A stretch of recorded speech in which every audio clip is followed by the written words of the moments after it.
Okay, well, my name is Lloyd Sermons, and I'm the director of the Southeastern Telehealth Resource Center.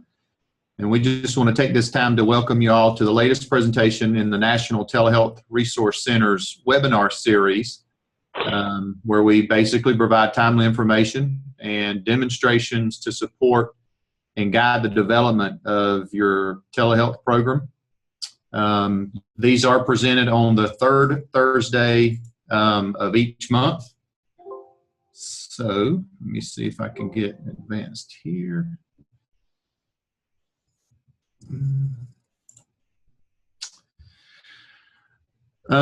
We are, as you can see on this slide here, we're located throughout the country. The 12 regional telehealth resource centers, supported by two national resource centers. They serve as focal points for advancing the effective use of telehealth.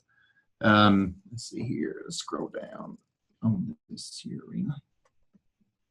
Yeah, for advancing the effective use of telehealth and supporting access to telehealth services in rural and underserved communities.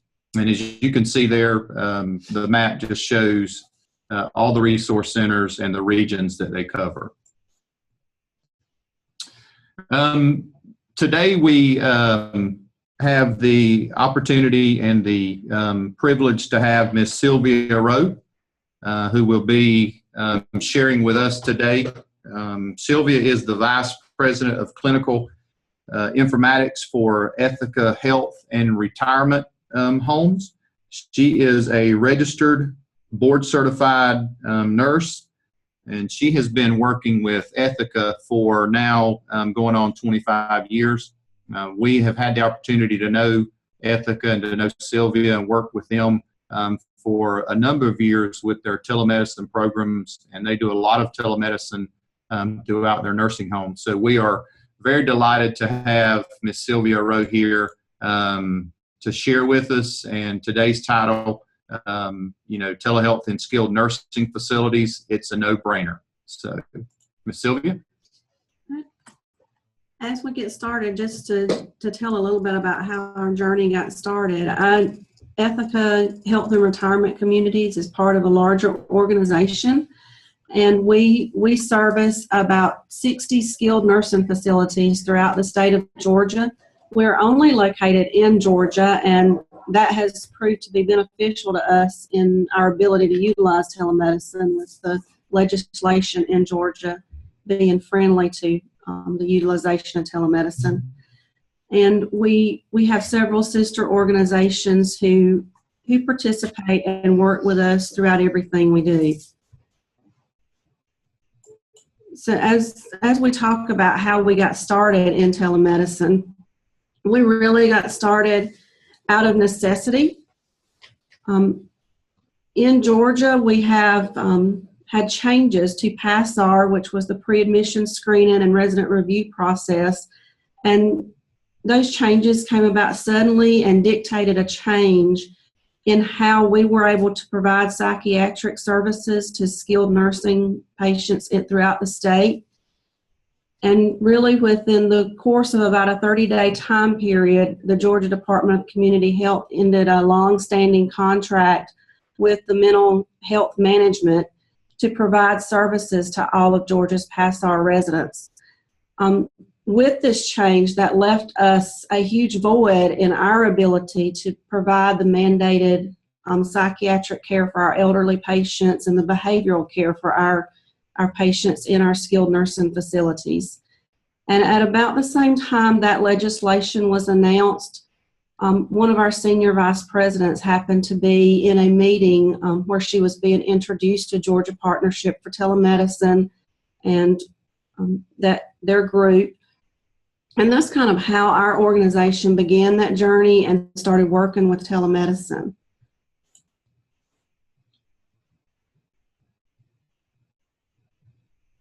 As we talk, we're going to talk about how we got started and how we utilize telemedicine now and where we want to go with telemedicine. We're only touching on a very small amount of what we feel like we're capable of doing with the equipment we have in our centers.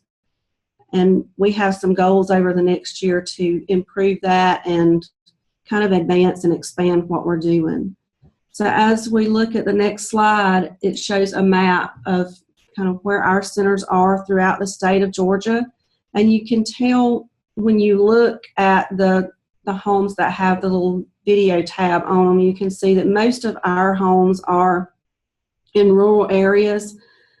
So it's hard for us to be able to provide specialty services and get our patients to the more urban areas such as Atlanta if we needed a patient to go see a specialist. And we have a shortage of psychiatric care to meet the needs of our residents throughout the state. And we've been able to expand our telemedicine at this point primarily to meet those psychiatric needs for our patients. So when we talk about how we got started, the first step we had to do was have some discussions with our senior leadership, and just the fact that our senior vice president happened to be the initial person in the discussion really helped move this forward and get it going. Our ability to connect with GPT, that's allowed us to have the connections throughout the state. And so as we started working, even though we did have the support of our senior vice president, we still did have to really get our key leadership on board within the organization, get our medical directors. Our primary physician liaison was really a non-believer from the beginning. He really didn't feel like it would work. He thought that, felt like what we were proposing was that we put people who were already having some confusion in front of a camera would increase risk and cause some challenges. But we did not find that. We found more of the barriers to be with the staff and with the physicians, more so with the patients. They were very open, very receptive, and it really made a difference in them. They really felt like they were able to have a more personal relationship by the frequency of the visits with the psychiatrist, and it was really beneficial. Making the connection with GPT was really the easiest step. We already had the introduction of our VP and Paula, and were able to get working and make that connection fairly easy. We had no trouble identifying centers for the telepsych. The challenge was in how we would limit the number of centers initially so that we could really learn the process before we rolled it out to the others. Because we really had a need in all of our centers, and really identifying those that we felt like could make it work initially was more of the challenge in that initial phase. And then the next step, when we look at training the center associates and training the corporate and regional associates, GPT has provided us with excellent training resources and support in our centers throughout the whole process. We do have an older workforce, so we have faced some challenges with getting nurses who are not familiar with technology to embrace it and use it. We felt like we've had support through our partnerships in providing that education, but in fairness, I would have to say we still have several nurses who are still, hesitant and scared to even touch the equipment. Turnover of nurses in the centers always creates challenges when you try to train, and then you're having constant turnover trying to keep nurses trained. I think with our relationship with GPT, we've had the ability to train, have some just-in-time type training call and say, we've had turnover, we need some help, can you come help us? Initially, the training is pretty easy to schedule and coordinate. It's that ongoing training that becomes more of the challenge, and making sure that as you bring on new people, that you keep those nurses trained and keep the nurses using the equipment so that they stay familiar with it. The patients and the residents we've had very little challenges with trying to educate the patients. They've embraced it, and they've really had very little challenges with adapting to the equipment and using the technology. And as we move through and the environment in nursing homes changes, I believe that we have seen some improvement in the ability of the staff to embrace the technology, and then working with the physicians and really getting the physicians on board and getting their support with moving to that next level and being beyond just for psychiatric care and behavioral care. I'm working with our primary care physicians, and we're really beginning to see some headway in that area with physician understanding of the need for maybe some after hours telemedicine support in our centers. Go to the next one.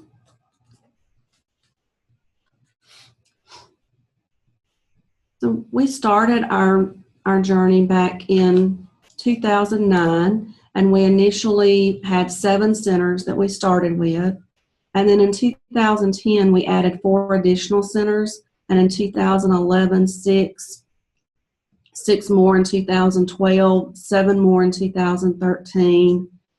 And now we have 37 centers that have telemedicine units in the centers. And we were very proud that we were able to open 2 brand new centers this past year. And when we opened those centers, we had the equipment in at the time they opened. So that is something we're looking at as we grow and make changes, as we bring on new centers, making that something we bring in initially so that we have that from the beginning. The next slide you see is just showing some pictures of some different encounters where we've had physician and patients in the centers. You can see by looking at the pictures that the patient seems to have very little anxiety about being in front of the unit. We've really had more anxiety on the part of the nursing staff and the physicians than the patients, as I've said earlier. And then this next slide just again shows some of our equipment and the patients and how at ease. She actually looks like she might be sleeping there in front of it. One of the things, since we have been looking primarily for psychiatric use, we've been looking at our use of antipsychotics in our homes with telemedicine. And we have seen some improvement with the use of antipsychotics for patients who don't have an appropriate diagnosis for that medication.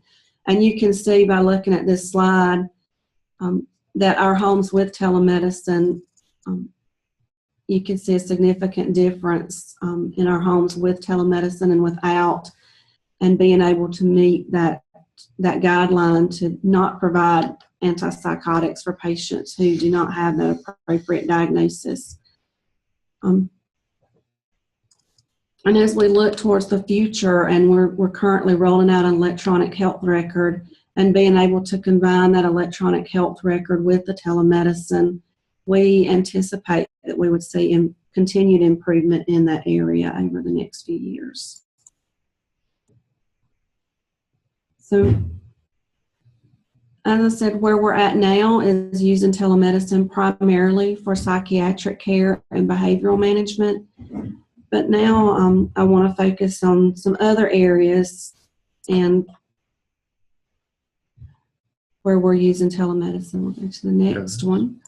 When we're looking at prevention of rehospitalizations, this graph just shows you when you're looking at our telemedicine centers, our homes without telemedicine, and then our peer group, and looking at others throughout other skilled nursing facilities throughout the nation in comparison. And you can see that even though we are using the equipment primarily for psychiatric care, you can see a difference and an improvement in our rehospitalization rates in our centers with telemedicine versus the centers without telemedicine, and as compared to our peer group throughout the nation.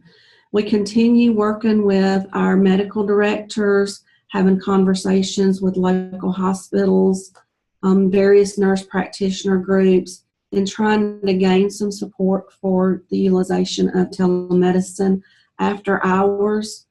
I know that throughout the country there's been some study of the ability of having an after hours telemedicine call, primary care physician call after hours has shown to reduce rehospitalizations in skilled nursing facilities.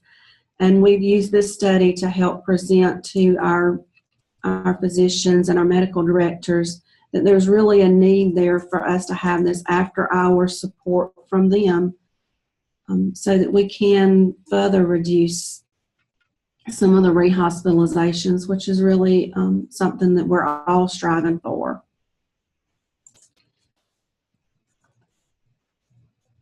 And then when we look at this next slide, one of the things that we use telemedicine, the live telemedicine in conjunction with some store and forward or digital consult is around wound care. And we have had great success in remaining below state average for high-risk residents with pressure ulcers.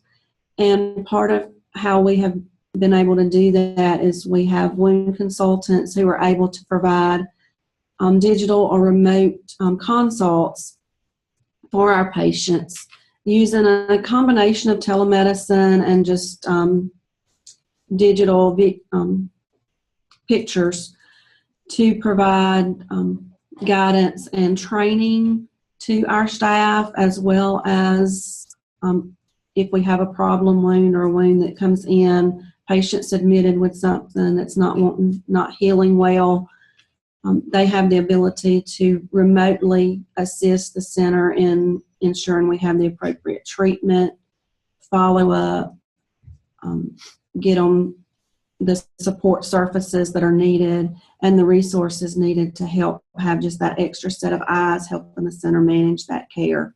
And we have seen good, very good results in our overall wound care program using this. One of the things that we are working with some of our sister organizations on is expanding so that we can really utilize telemedicine in the community and for our associates. And that's one of our focuses that we'll be looking at over the upcoming year. We feel like telemedicine can truly help make the skilled nursing facility a part of the community. When we looked at the map of where most of our homes are in very rural areas, that may be the only healthcare center in that rural area and may be the largest employer in that area. And being in the areas where they're at, typically there's very little resource to not only specialists, but even primary care physicians are limited. So having our units in the homes, having those available to people in the community if they needed to come in and utilize them, and then working with our insurance providers and our HR team to allow our associates to utilize our equipment, so that if we have an associate who is not able to drive 30, 45 minutes to see a primary care physician, that we have the ability to allow them to utilize the unit for that purpose. Maybe they need a follow-up so they can have a refill on their blood pressure medicine, but they don't have the resources or the ability to drive to see that physician. Then they can have that follow-up with the physician remotely and be able to have that refill for their blood pressure medicine if needed. So looking at that, looking at the community, we try to provide education to the communities. So looking at the ways we can use telemedicine to help provide education even, and have people from the community come in and be able to hear expert speakers without having to drive out of town to hear it. I know that we had a community that had some things going on in the school, and we were able to allow people to come in and utilize our centers as an educational source for parents, teachers, and the school, that was in a safe place where they could talk and have that education and that conversation. What, anything? Well, I guess now if we want to just maybe open it up, Becky, to allow for some questions. I have a couple that I know that I wanted to ask of Sylvia, but if you guys, any of you have questions that you want to ask, feel free to do that now. Everybody on the computer should be able to unmute themselves. I'm going to try and unmute everybody. If we have lots of background noise, I'll start muting people. All right, so everyone is unmuted. My camera started off. Does anybody have any questions? Is there a question for Sylvia? Lloyd, I have one. Okay. Maybe I missed this. Exactly where are you specifically located as far as, are you in, most rural, but are you in any urban area? All of our equipment today is in our rural center. We do have centers that are in urban areas, but right now all of our equipment is in rural areas. We do feel like there's a need to have it in the urban areas, even though there may be a physician close by. Some of our urban homes are in the Atlanta area, and we really don't feel like it's in the best interest of our patient to have them sitting in traffic long enough to go for that visit. Yeah, I agree with you on that. We were at a conference, a meeting the other day, and Dr. Sanders was talking, the teleneurologist was talking about. Oh, Cecilia got muted. Unmute yourself, Cecilia. There you go. Yeah, we were talking about at a meeting the other day, the teleneurologist was talking about he being in Atlanta, you could go, it would take you an hour to go maybe a mile or two at rush hour. So yes, definitely it would benefit to have telemedicine units in rural areas, I mean urban areas. Yeah, and I think the challenge is around the payment.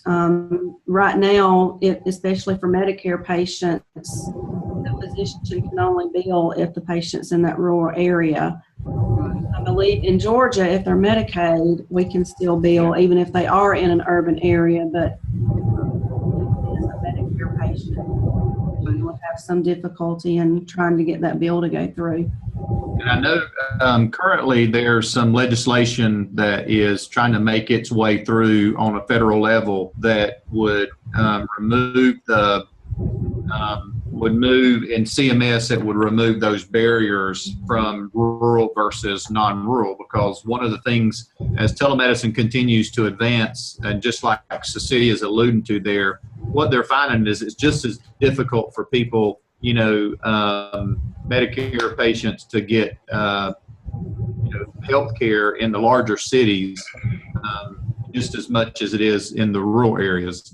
So that is one of the things I know that is trying to be, trying to get taken care of from a CMS level now, is to remove those, that rurality barrier there. And so I think as it moves forward, I believe it's something that will get done over the next couple of years. And I think that'll open the door for a lot of the skilled nursing facilities to begin doing more telemedicine in the urban areas as well as the rural. Thanks, Cecilia, for that question. Good question. Any other questions? Lloyd, we've got a couple questions on the chat. Okay. All right. Becky, do you mind reading those? Sure. The first one, Banner Health in Arizona has a 7 p.m. to 7 a.m. telemedicine program with nurse practitioners in a central location. supporting the bedside staff in 4 SNFs via telemedicine carts to reduce ED transports in the middle of the night. Looking to add telepsych and wound care in the future. Great information. Good. Awesome. And another one here, how do you handle billing? Do providers file their own claims? Do you handle it, or do you farm this out? Now, for us, our financial team does the billing for as the site visit, and our physicians, whoever the specialist or the physician providing the service on the other end, they do their own billing. But for our centers as the presentation site, we do that billing. Okay. And two, this is Lloyd. I think, a lot of the telemedicine that's being done, say, for example, I'm somewhat familiar with some telemedicine being done in the state of Alabama, where the reimbursement in the past hasn't been, as I'll say as open, say, as it is in the state of Georgia. And so a lot of telemedicine that gets done in the state of Alabama is done more on a contractual basis versus, say, a state of Georgia, where most telemedicine that is being done, it's typically going to be billed by the physician. So I think that's probably something that may vary a little more state by state, say, according to the reimbursement and the way the reimbursement is set up and laws and things of that nature in those individual states. And so Georgia just happens to be one of those states where early on there was legislation passed to mandate reimbursement across the board for all payers. So it's set up nicely for the physicians just to continue to do their own billing for those. Yeah, and Georgia Medicaid as well. They're very good about paying for telemedicine as well. So, great questions. Any others? I know one of the things that I wanted to maybe have Celia touch, not Cecilia Landis, who I'm thinking about, but just to touch base on was talk a little bit about the equipment that you have in your centers. And how you came about. We all know that a lot of times maybe one of the barriers for telemedicine could be upfront equipment costs. How were you guys able in getting started to acquire, funding to get that equipment placed? One of the things, most of our equipment was obtained through grant funding. And we were able to obtain some of the nicer, larger carts through the grant funding. All of our equipment has not been through grant funding, though. Some of the equipment we have purchased. And I would say from 2008 to when we first started looking at equipment till today, the price range has changed significantly. I believe the first cart we purchased was around $40,000. And it was a very old cart. Now we could probably get a similar cart for about half that price. With some of the laptop options and some of the iPad options, that really significantly reduces the cost of some of that equipment. Yeah, and I noticed you mentioned too, going back just a little bit, as far as now when you build say, I'm familiar with the 2 centers that you guys built, the 2 newer centers. So so what you mentioned was now you try to make it a point to have the telemedicine on the front end in those discussions so that you can plan for them. Can you just talk a little more about that and why you guys thought that was important? We felt like that was important because we have seen such success with the telepsych in our centers, and we felt like it was essential that we have that service in all of our buildings. And one of the newer centers we opened is a specialty center that has primarily ALS patients, and they would not be able to travel outside of that center. So we felt like it was essential that we have that service available for them. And then one of the other centers was in a very rural area where the administrator came from a center that had telemedicine, and she was very adamant that it was something that had to be included. and had to be there at the beginning. So that in itself was a huge win for us in getting an administrator to say, hey, I got to have this. Yeah.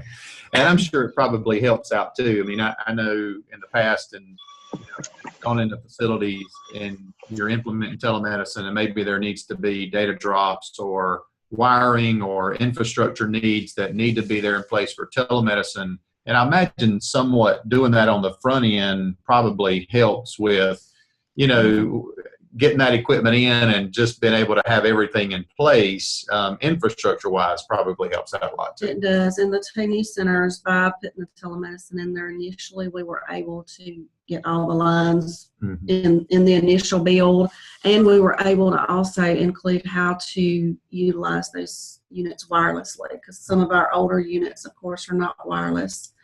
And to go back and add that feature in later is more of a challenge than to be able to do that up front. So both of those centers we were able to have that from the beginning. Have y'all thought about maybe extending, say you've got this telemedicine cart on site at this nursing home, this nursing facility, you've got employees there, okay, and they have this telemedicine cart that's maybe sitting off in this room. Have you guys given much thought to allowing maybe your employees at the nursing home to use that telemedicine equipment to access healthcare that way? We have. That's one of the focuses we have throughout our member organizations for this upcoming year, is to begin to expand that for our associates so that associates can utilize the equipment. We feel like, based on what we've seen with the school-based programs, that it can help with call-ins and help with overall just general health care for our patients. Our associates in general, having that available for them to use. We have the equipment there, and we have associates asking to use it. So we've been working with our HR and our insurance partners on how can we make that happen for them. We're also looking to expand into how do we use this for discharge planning and following our patients after they've gone home. How can we utilize our telemedicine to really follow those patients and monitor them to some extent after they've gone home? Have I missed anything? Does anybody else have any questions? Yeah, this is Becky. I've got 3 more questions in the chat. Okay, all right. EPMG in Michigan, along with Trinity, which is another health system in Michigan, has an after-hours telemed program to nursing homes to perform e-consult from emergency center providers. However, our utilization rate is underutilized due to the workload on nursing staff to facilitate a telemedicine consult. How do you encourage the utilization of your telemedicine service for appropriate concerns and support the on-site nursing staff? Yeah, and that continues to be a challenge with us as well for after hours. We do feel like we significantly underutilize our equipment in that regards for some of those same reasons. And I've actually had a doctoral student this past summer working with us to try to help us come up with some solutions and ways to help alleviate that barrier. And she is finishing up her research, so I'm hopeful that her research will in turn help us figure out how to answer that question and get through the how do we really enhance that after hours. And one of the things we're doing organizationally is we have a sister company that is a physician's practice group, working with them to figure out how to provide that and how to make that happen. And they have some nurse practitioners that may be able to actually help us with some of that, and not just being the ones that we call, but maybe because we have nurse practitioners in all of our centers, they may actually be one of the ones that can may be able to provide some on-site support to us as well. They may have some resources available. So we're trying to pull within all of our sister organizations to get that, to figure out how to get those resources. We have discharge planners. We have a case management company that's a sister company, and how can we utilize that case management company to help with that, because one of the things they do is follow the patient from the time they leave the hospital till they go into our center, till they leave our center and go home. So how can we utilize maybe someone like a transitional care person to help with following that patient and being available to help support the nurse and staff after hours? I know one of the things that in the past that I have seen, and I don't know if it has a huge, effect on this, but I kind of felt like when I was doing some liaison work and I was working more with individual sites, it felt to me like the folks that were the most comfortable with the equipment, using the equipment, which goes back to education and training, of course. But it just seemed to me like the folks that were the most comfortable with using the equipment were the ones who were more willing to just jump in and use the equipment. Whereas the folks who were a little more, they didn't use it as much, they weren't as hands-on with it. It seemed to me like they were a little more apprehensive, maybe, to use that. So sometimes I almost wonder maybe if, if we could get, and we always face this battle as liaisons, if we could get more training, if we could get them more comfortable using the equipment, would that maybe also be a catalyst in driving some utilization? So that's just kind of a thought, for some of you guys who may be in the call. And that's just something that I know I experienced in the past, not just in skilled nursing homes that I work with, but also in emergency departments with nurses and physicians doing telestroke. We sometimes face the same thing where that nurse just wasn't real comfortable with that telemedicine cart and that physician, so they maybe were a little more apprehensive, to do that. All right, Becky, I think you had a couple more. I do. Let's see. Does a telepresenter always stay with the patient? In our centers right now, they do. I think one of the areas that we will look at, especially as we try to expand to associates, is that necessary, because if you have an employee who is having a visit, they may not want that presenter there with them. And a lot of that depends on who they're connecting with, what the specialist that they're connecting with, and what do they want and what would they require, and would there be any on-site assessment that would need to be done as to whether or not that would be necessary. Thank you. Then next question. This is a really good one. I don't know that there's a good answer. Why are these carts so expensive? And what are the components of the cart? And why couldn't you use? Well, I've said for years, really since I started, when I first started, I was really amazed at how much, you can go buy a BMW for what some people were paying for telemedicine carts. And I don't drive a BMW. So, but I think early on, I think what you saw was with the manufacturing of the telemedicine carts, I think you had a few companies who were major players in the market, and so the manufacturing of those carts, it had to go through a few processes before it actually got to the end user, and that just drove the cost, because every time hands touched that telemedicine cart, it just drove the cost up. But as technology, and this, I have seen this happen just in the last 2 to 3 years, really, to where the cost of these telemedicine carts have gone down, because as you look at telemedicine carts, technology has advanced to the place to where I can now really do a consult on a phone, I'm not an Apple guy, so I use it on my Android or my iPad or my Surface Pro. What I've seen now with our sister company is the use of more laptop solutions versus the telemedicine cart, because whereas used to we had to take that high definition otoscope and it had to be, it went into our telemedicine cart and our codec on that cart, through certain connectors. And that was the only way it could be shared in that telemedicine consult. Well, now I can run it through a USB port on a laptop. I can do everything on a laptop now that I can do on a telemedicine cart. And so that has driven the cost down. And as you know, Sylvia alluded to just a few minutes ago, she can now purchase a telemedicine cart for around $20,000 or less, and that's fully equipped with otoscope, stethoscope,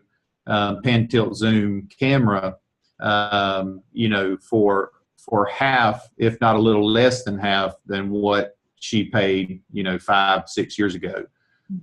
So technology has just advanced now to the point. And there's a lot more players in the market to where there's more competition. That is also driving the cost of those telemedicine carts down now. So, but I think just where we are today, and it's only going to continue to change, it's going to continue to get better and better to where it's going to be easier for the consumer to have access to telemedicine because it's all going to the home.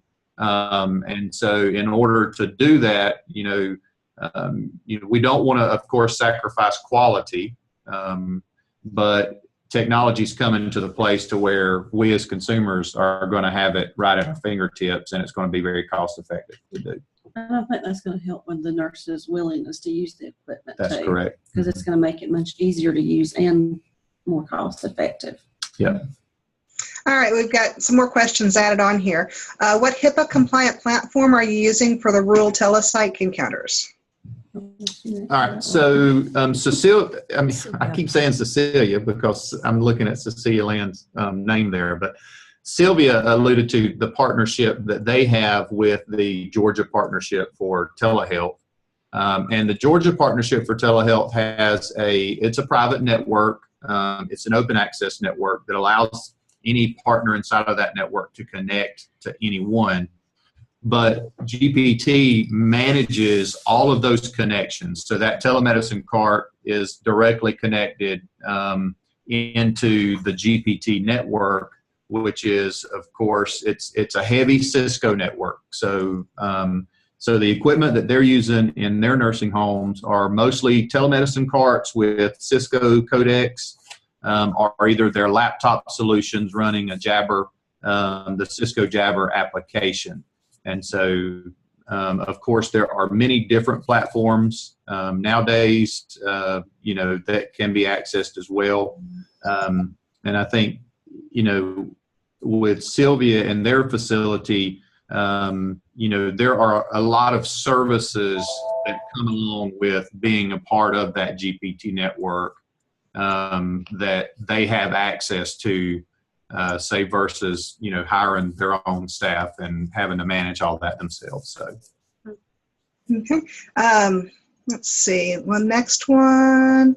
Are you finding you have enough access to psychiatrists or psychiatric ARNPs to provide service to all of your facilities? Do you see any need for other behavioral health providers such as clinical social worker, etc.?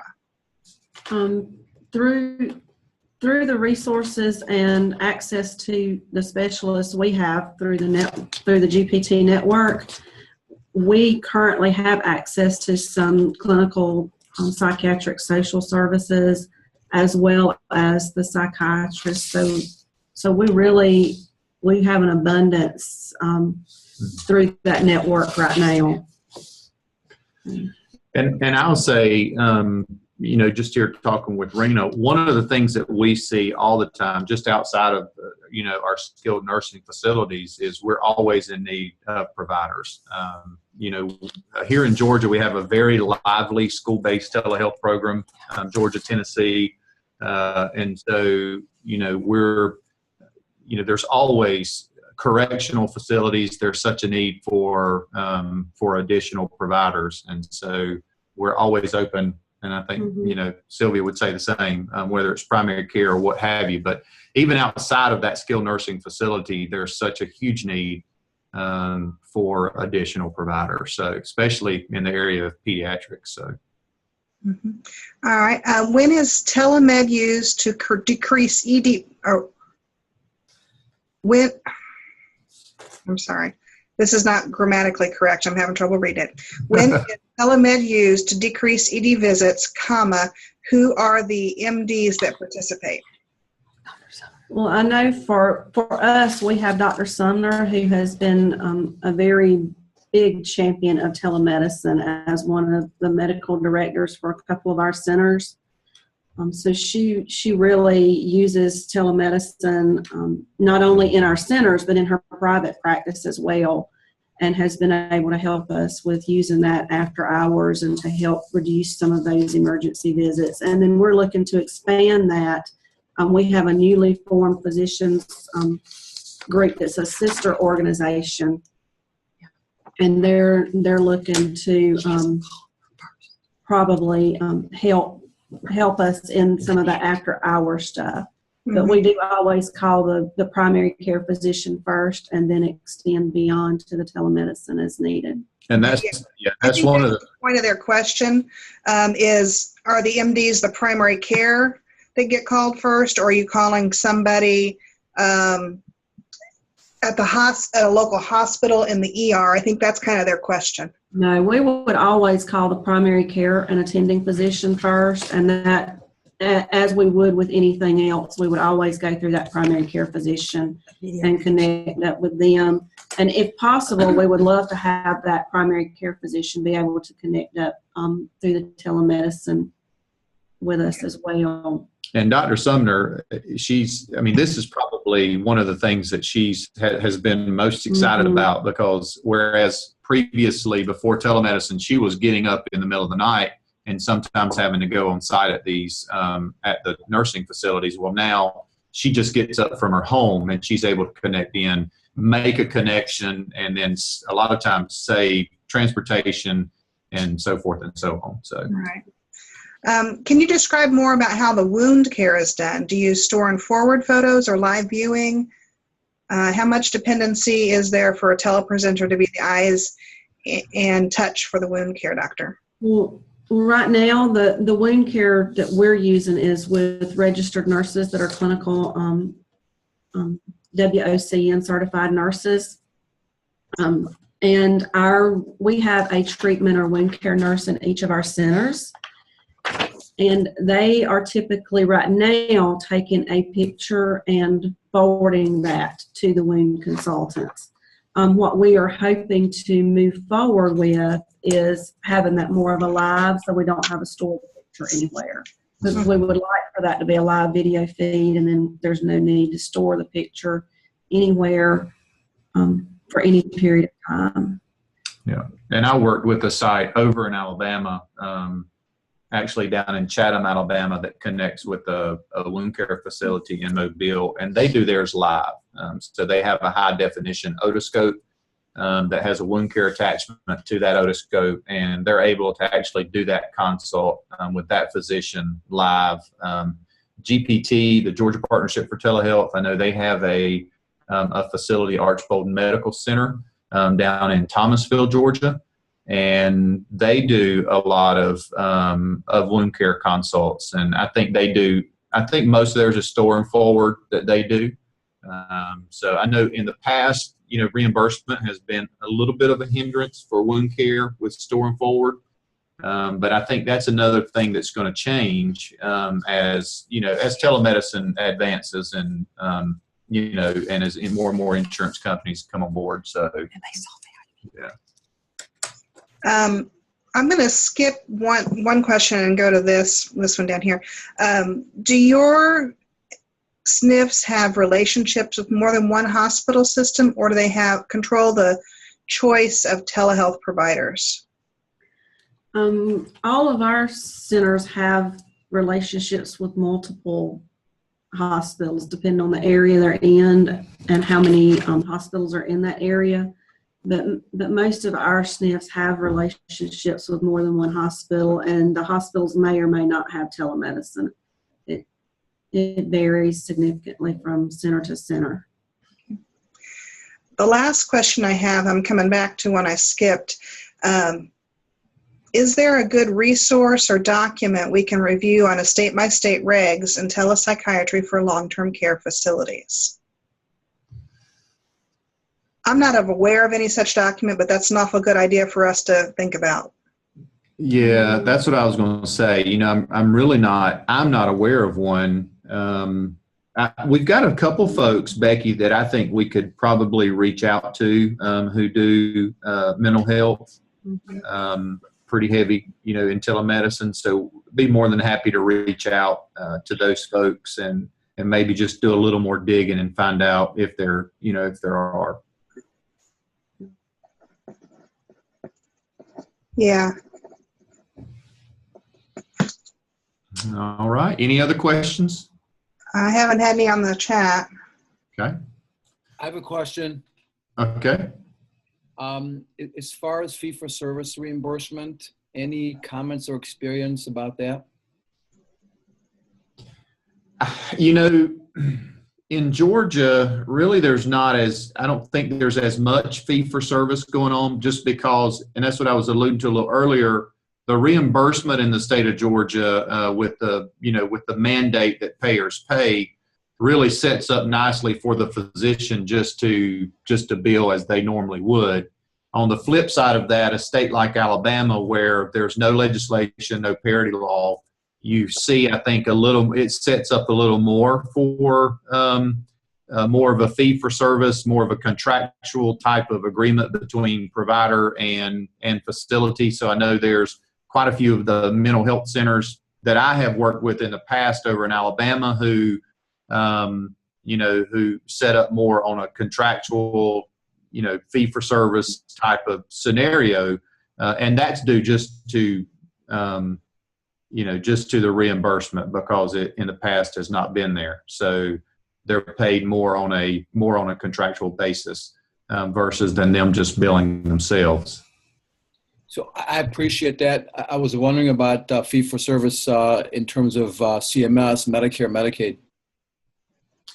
No, Medicaid, with Medicaid, it's more state by state. So I'm not sure. I know, in like going back to the state of Alabama, and I say that just because that's the only ones that I've worked with,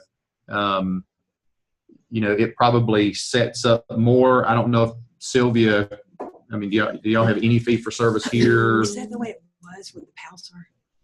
Yeah, I know that the physicians can bill for telemedicine in Georgia, but I'm not. And I don't know if anyone else on the call may have a little better answer to that.